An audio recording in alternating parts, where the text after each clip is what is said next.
I just finished watching Infiltration and Extraction, the 6th and 7th episodes respectively of the 3rd and final season of Star Wars The Bad Batch. These episodes came out the same day, and yeah, they're basically a part 1 and part 2.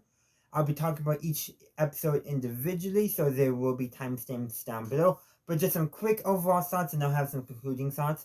But I do need to say this is that these episodes worked well together. They advanced the plot, but we had some good small character moments for certain characters. Nothing major, but we still got some just small great moments. So let's just jump on to talking about each individual episodes. Then I'm going to talk about everything as a whole. Spoilers will be in this video. So I just finished watching Infiltration, the 6th episode of Star Wars The Bad Batch, Season 3, which is also the final season. And I got to say, this was a phenomenal episode. As of this recording, I've yet to watch episode 7, Extraction, which came out at the same time. But I do got to say that 6 Infiltration was great. If you haven't seen my spoiler-free review, I highly encourage you to do so, as my remaining part of this video will be spoilers, so you have been warned.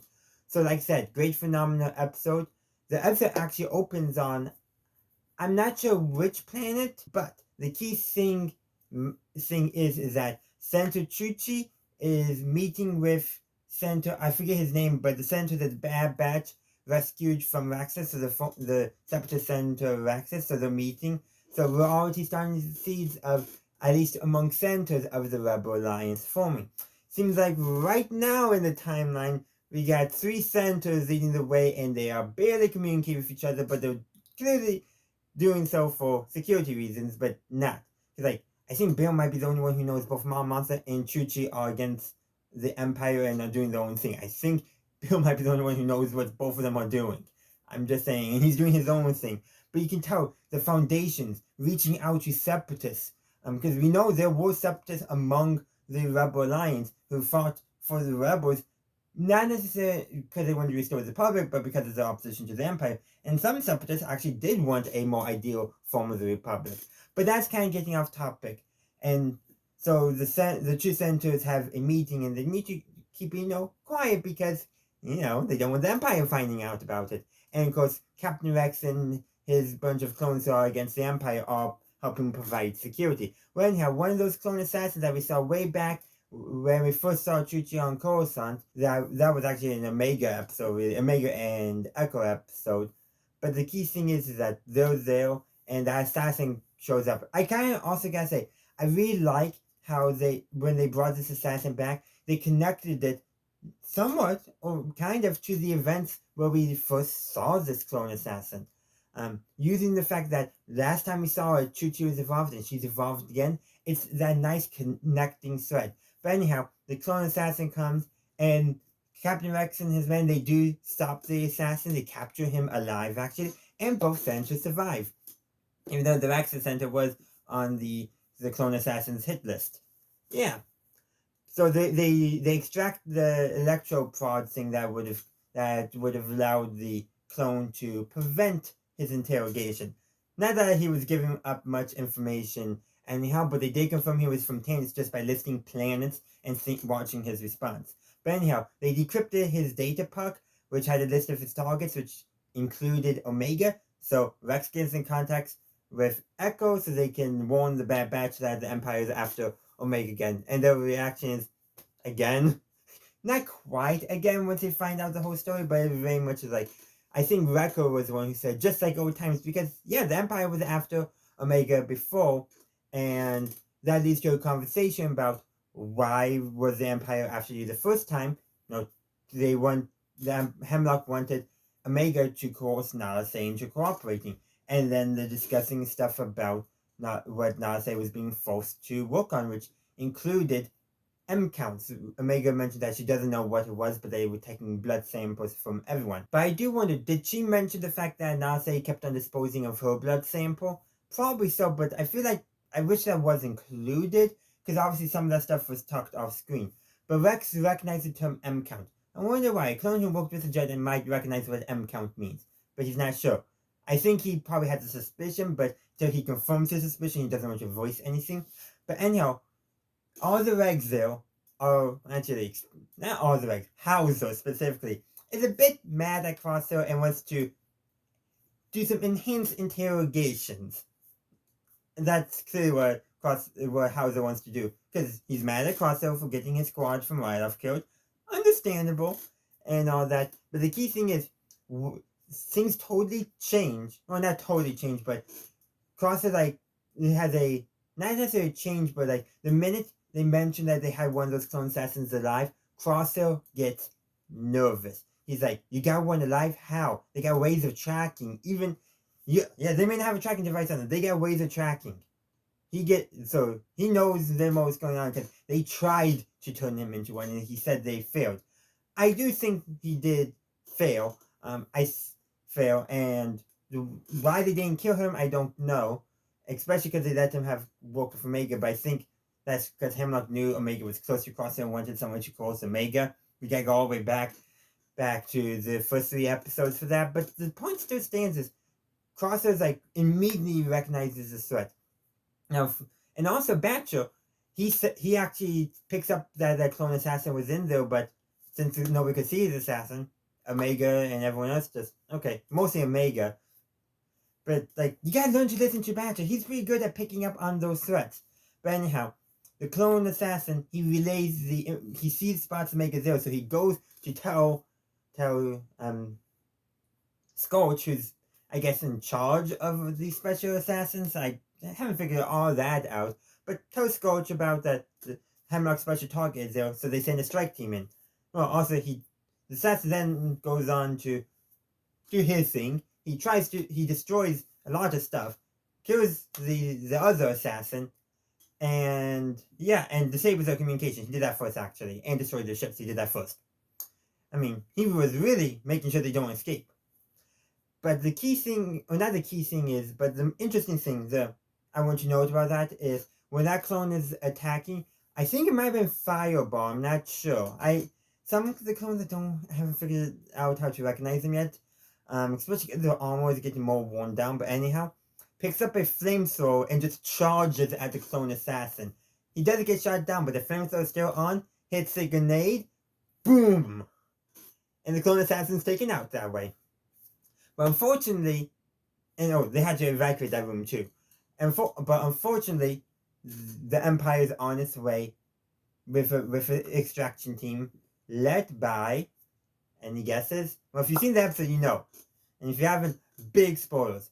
Commander Wolf. So this is going to be interesting because, yeah, at this point, we haven't seen him yet. And just the thing about the thing in Rebels where Rex said they didn't betray the Jedi, Commander Wolf did not betray Plo Koon. That was a different clone. I'm just saying. So that overall covers the plot of this episode. Like I said, I thought it was fun. There were some great moments. Some great small character moments, especially for Crosshair. I should also mention that Echo gives Omega a small energy crossbow, basically. So she had one before, but that was more of a bow and arrow type energy bow. This is a small, more crossbow one, so it's better for her frame at this point. And also, it's easier probably for her to carry around as well, so she now has her own weapon again. Yeah, because she probably did lose the energy crossbow when she was captured by the Empire. Yeah, she probably did. But another thing I want you to take a note to is Rex's base. It's on Teth in the monastery from the Clone Wars movie. I thought that was a nice, neat connection to do. But the key thing is that I really want you to take around is the aesthetic of at least one of the rooms that we saw. So apparently that's not the command center, but they definitely were using it as such. But you can definitely tell for the design language, they took inspiration from the Rebel base on Yavin 4. They clearly took inspiration from that, and I think that was deliberate. They wanted us to visually connect these clones with the Rebel Alliance. Well, sure, something happened that disbands them, but obviously some of them, at least Rex, and Wolf, and Gregor, get back involved at some point. Well, Wolf needs to get involved first, but that's besides the point. But the point being is that the legacy of the rebellion, you can already see it formed with these clones through the visual language, and I thought that was a really great way of visual storytelling. So I finished watching Extraction, the 7th episode of the 3rd and final season of Star Wars: The Bad Batch. If you haven't caught my spoiler-free review yet, please do so, as I will be talking about spoilers in this video. The spoiler-free review will be linked in the cards and in the description. But let's just jump right on into the episode. This episode picks up where Infiltration left off, and right out the bat, I thought the clone assassin didn't survive the rubble falling on top of him. Nope, he must have good armor. Though it is damaged because he can't communicate to his ship right now, so that's something. But anyhow, so basically what's going on is Rex, the surviving of his men, and the Bad Batch, they're all trying to get to the extraction point so Echo can pick them up. First, they have to get out of the Teth Monastery, and they have an escape craft for that. No hyperdrive, but communication. Anyhow, they're being pursued by the Empire, which this detachment is being led by Wolf, and he gets increasingly frustrated at this clone assassin, this operative, as he calls it. And there's a point where the operative just keeps on doing stuff, and he's like, oh, just whatever, I'll deal with him later. And that keeps on getting more and more exasperated. And there's a point where they find where the escape craft crashed after the clone assassin shot at it, even though, no, Omega's supposed to be taken alive, yet the operative assassin is just, no, willy-nilly with the blaster bolts. Like, how do you... Yeah, you can see why Wolf is frustrated. And probably that helps later on in the episode when Rex makes an appeal to Wolf's better nature. But we'll go and get there in a moment. But eventually the assassin, the operative, is like, okay, screw this, I'm just doing it on my own. And he does, and Wolf's like, take care of him later. Or deal with him later. And like, frustrating. But anyhow, eventually they are cornered, but they use smoke grenades and all that to get away, and Crosshair just sees the operative, the assassin, and decides to hold him off to give people time. Well, anyhow, they get in a tussle, and this is the most chatty clone assassin ever. Makes me wonder if we know who this is. I know a lot of people are big on Tech Survivor, and somehow Hemlock did something and all that, whatever. I still think Tech is dead, so I don't think the clone assassin is Tech. It would be weird, and I think Tech, like Crosshair, would not be easily manipulated, easily brainwashed. If Crosshair can prevent being brainwashed, Tech can prevent being brainwashed. I'm just gonna lay that out there flat. But that doesn't mean it's not another clone we know. But regardless, Crosshair and this clone get in a tussle, and Crosshair doesn't actually defeat him, but definitely holds him off. But Crosshair is saved by Hauser. Throughout these past 2 episodes, Crosshair and Hauser have been at odds, but when basically push came to shove, Hauser saves Crosshair from the clone assassin, stuns the clone assassin. Granted, he probably should have used an actual blaster bolt because the clone assassin, despite falling down multiple waterfalls, somehow survived that to the very end of the episode. Yeah, and this clone assassin, this operative, he's gonna be looking for revenge now. I'm just saying. But Crosshair is saved. He's pulled out of the water by Hauser, and it's just a great scene, and they eventually get to the extraction point where they're confronted by Wolf and his men. But the only men Wolf has left are all clones, plus 1 commando.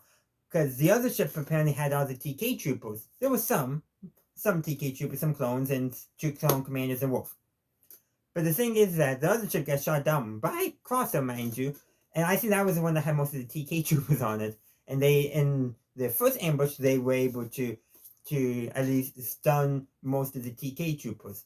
But here it's just the clones, 1 commando, and Wolf. And I think this is what helped Rex be able to appeal to Wolf's better nature, because every clone was thinking the exact same thing. This is kind of the same as what happened with with Hauser on Ryloth, which also I think did get the wheels turning in Crosshair's head. But kind of same thing, appealing to the other clones, better sense of nature, and Wolf is like, okay, yeah, he's not quite ready to defect from the Empire yet, but you can definitely tell he's thinking, and he lets them get away. And when the commando, which we actually got the commander's name and I forget it already, but anyhow, when the commander says, "Sir, they are insurgents or traitors," something like that, Wolf says, "Maybe, but they're also clones. We owe them that much." Actually, that's what actually was regarding when to pick up the fallen, specifically Rex's men are them who fell. But still, I think that goes to both situations. Wolf is like, these are clones. We deserve to treat them better than that. And this is actually from this episode, yeah. When they land on the base and find clones, that they're like, Wolf is like, these aren't insurgents, these are clones. So already you can tell the clones are not primed to think of other clones as insurgents. No matter, like, yeah, you may display that behavior, but it's like, these are the insurgents. And I think that might lead to a clone rebellion. I think that is a distinct possibility. But I think what is clear, every clone that was there, except for perhaps the commander, but maybe including the commander, was like, maybe we are on the wrong side. They might have just had are we the baddies moment. They just might have had that. Who knows how that turned out, but all the gears are turning in all those clones' heads, including the Commando. Maybe not as much, but still. But the thing is, though, they've escaped. Unfortunately, not many of Rex's men escaped, but I'm going to presume they weren't all stationed on the Tef Monastery. I'm just going to say that. But anyhow, Hunter's not fully wanting to get into the fight yet, but he's going to be dragged into it because the Empire is after Omega. But Rex tells him this at the very end, is that if you want to protect her, you're going to have to find out why the Empire wants so. Yeah, and I think the only way to actually truly protect Omega is to destroy Tantus and prevent Dr. Hemlock from operating. Those, I think, are the only two ways to protect Omega, because wherever the Emperor's plans is, yeah, it's been forged for now, but they're after Omega, and I think to truly protect her, Mount Tantus has to be shut down. And perhaps they will be. We just gotta wait and see. But like I said, a great phenomenal episode with some great character moments, and I really did enjoy it. I really enjoyed that scene between Rex and Wolf, as I mentioned. It does have echoes of the scene with Hauser and his men way back in season 1, I believe, on Ryloth. I like that because they're appealing to the other clones' better sense of nature. And I think kind of like how it's slowly, still took a while for the gear for Crosser to realize he was on the wrong side, but the gears slowly were turning in his head. You know, he was primed, in other words. And Wolf and his men there, yeah, I don't think they got. Eventually, they're going to side against the Empire as well. Those gears are already turning, and I really love that the parallels there. And also, it's just a good moment to show that the clones are not going to be as uncaring as the Empire. Those TK, if there was one TK trooper there, it would have probably gone very differently. But there was a reason why they chose it to be all clones there. And again, the fact that even though these clones are fighting against the Empire, Wolf ordered his men to recover the fallen, tells you something. Tells that they still care about their brothers. Well, except for that clone assassin, whatever's going on with him. So now that we've talked about infiltration and extraction separately, we need to talk about them as a whole. These are good episodes, but they really do belong together. That's why they air together. They're essentially a part 1 and part 2. But I guess I do kind of miss the days where you watch part 1 and then you have to wait a whole week for part 2 and you're like, oh, what's going to happen?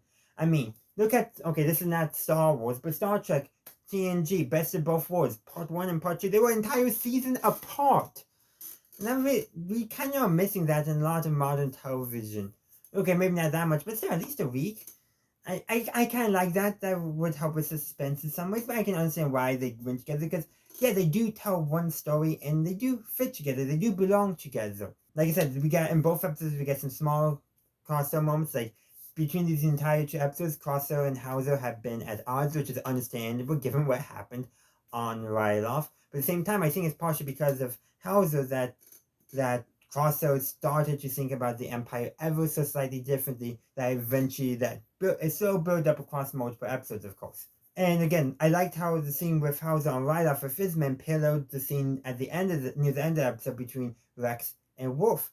How Rex appeals to Wolf's better nature and they escape. Now Wolf doesn't side with him outright, but you can definitely tell him and his men, who at the end, the only men of his he still had, who went and killed the stun, were clones, no TK troopers, just clones. And I think that was indicative. It was, one, makes the scene easier, but all those clones, they're going to be thinking about what Rex said. Not just Wolf, every single one.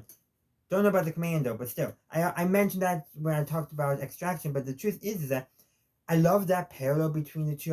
That's why I have to mention this again.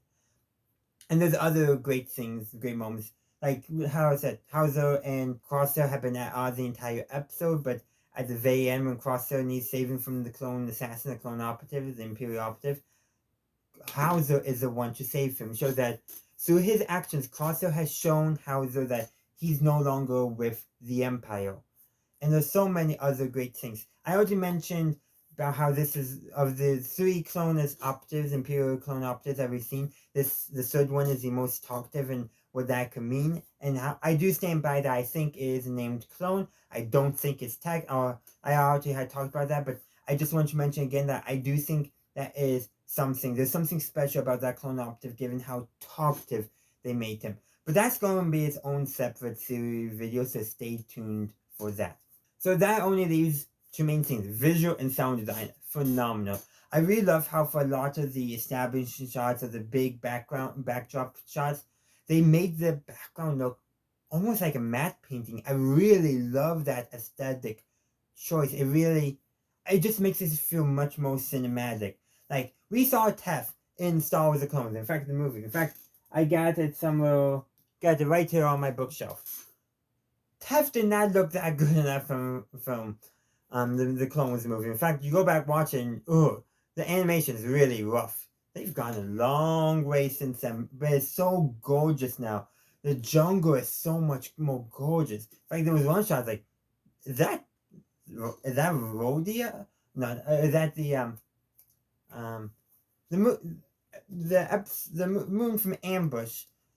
It's not obviously, but because of how good it looked, I didn't identify it as Tef first because how that jungle looked. It looked so much better that it didn't even look like the same place. And that's a testament to how much they've improved the animation over the years. They've refined it. How much the art design has gotten better. They really just made this look lovely. And then the music was phenomenal. Like, this was I think a very good stylistic choice. When Wolf and his men landed on Tef and Extraction, they used the same theme that we saw for the Grand Army of the Republic in Star Wars: The Clone Wars. In fact, we first heard it in the Clone Wars movie, which went to Tef. I think it would have been funny if they took a ship like the Twilight off. That would have been too much, obviously. But still, they drew those parallels there for, I think, a very specific reason. While the Clone Wars begun on Geonosis, the story of the clones began, technically on Christophus, but it began on Tef from a certain thematic perspective. We saw Rex use tactics in a way we hadn't seen him before, storytelling-wise, in the movie. Like, sure, all the other, like, several tricks were done by the Jedi in the movie. Then we see Rex use a clever technique to alert Anakin that basically that Asajj Ventress was mind tricking him. How well she was clear not far away, because Rex was able to do something to tip Anakin off in that movie. And so in some ways that was the first sign of truly how clones are these people. Like, 2 clones were left at the end of the battle before Cody and Obi-Wan showed up in the movie to save them. Rex and I forget who it was, probably isn't it? I forget what the other clone is, but they were like, we got you outnumbered. Like, it's just a cool scene. Everything with the clones in that battle shows us who they are, how good they are, when they don't even need Jedi. And the movies kind of don't really show that to us, the live action films. And the first half of the movie didn't show us too much besides Rex's design for Ahsoka about experience outranks everything. But that movie on Tef showed us who the clones truly were. So it's fitting that it's on Tef again where Rex has that heart-to-heart with Wolf that got them to think about it. It's fitting that it all comes back to Tef. Now, obviously the story's not ending, but it's fitting how they chose Tef for this episode thematically and how it connects up with what we saw in the very first appearance of the clones as people, really. They weren't really people, individuals in the live-action films. I'm sorry, they just really weren't. And there's so much more sound design. Like I said, the Grand Army of the Republic theme, and there's so many other great musical cues. To go through them all, I just can't. There's just too many of them. I just wanted to bring up that main one because of how it connected up with the Clone Wars movie and how that cannot have been an accidental choice. They were drawing a parallel for a reason. It was amazing. So that is pretty much all I got for you today. I would love to hear your thoughts on Infiltration and Extraction in the comment section down below. Also, feel free to subscribe to the channel if you haven't done so already, and to like the video and share it out as well. In the meantime, thank you for watching, and as always, have a good day, a good night, wherever you are. May the Force be with you, always. Thank you for watching this video. I do hope you enjoyed it. If you did, please be sure to give this video a like, as well as subscribe to my channel and ring that bell to stay up to date on my latest content. Also, be sure to check out the link tree in the description, as well as any other links I have down there.